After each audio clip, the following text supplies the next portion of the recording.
ఇంతవరకు వేసాను. అట్లనే ఫేస్ మీద కూడా పింపుల్స్ ఎక్కువ వచ్చేస్తున్నాయి. నేను చేసే వర్క్కి నాకు అంత కేర్ తీసుకునే టైం ఉండదు. సో ఏదైనా చిన్న చిన్న టిప్స్ ఉంటే సజెస్ట్ చేయండి. హోమ్ రెమెడీస్ ఉంటాయి కదా, అట్లా ఏమైనా ఉంటే చెప్పండి. అంతేకాని వాటర్ క్వాంటిటీ ఎక్కువ తీసుకోండి ఇట్లాంటివి చెప్పద్దే.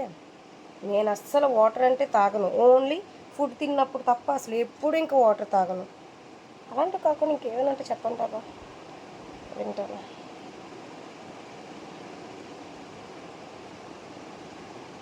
ఒక్కొక్కసారి అనిపిస్తుంది నాకు, ఏదో ఒక ఆయిల్ ఉంటుంది కనిపెట్టేస్తే పూసేసుకుంటే వెంటనే హెయిర్ ఫుల్ లెంత్ పెరిగిపోయి అట్లనే థిక్గా అయిపోవాలని. ఇన్స్టాగ్రామ్లో చాలామంది చూపిస్తారు కదా, నా హెయిర్ కూడా అలా అయిపోతే బాగుండేమో అనిపిస్తుంది.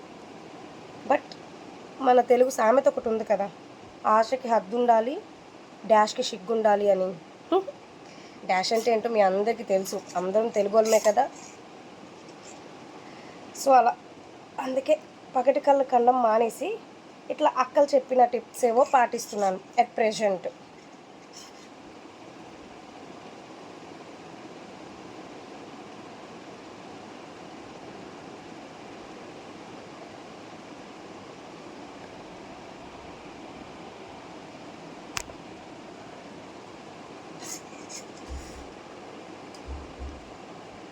అమ్మా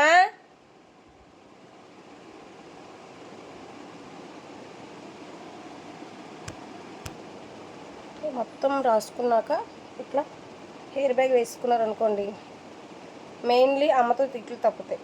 వై బికాస్ మనం ఇట్లాంటివి చేసిన తర్వాత తినకున్నాం కదా, ఎక్కడో ఒక దగ్గర రాసుకోవడం గట్రా చేస్తాం కదా, అట్లాంటప్పుడు తిట్లు తగ్గుతాయి ఇలా హెయిర్ బ్యాగ్ వేసుకుంటే. ఒక 20 మినిట్స్ తర్వాత చూద్దాం రిజల్ట్. హెయిర్ ఎంత పొడుగు అయిపోతుందో, ఎంత థిక్ అయిపోతుందో, ఎంత షైన్ అయిపోతుందో. బాయ్. అవునండి, అవి మర్చిపోయాను. ఈ యూట్యూబ్లోని సబ్స్క్రైబర్స్ అది ఎట్లా పెరుగుతారో నాకు కొంచెం సజెస్ట్ చేస్తారా? అంటే నాకు ఫ్రెండ్స్ తక్కువ ఉన్నారు. ఉన్న ఫ్రెండ్స్ దగ్గరికి వెళ్ళి అడగాలంటే ఏమనుకుంటారా అని. సో యూట్యూబ్లోని సబ్స్క్రైబర్స్ ఎలా పెరగాలి అని, వ్యూస్ ఎలా పెరగాలి అని నాకు సజెస్ట్ చేయండి. Thank you. Bye bye.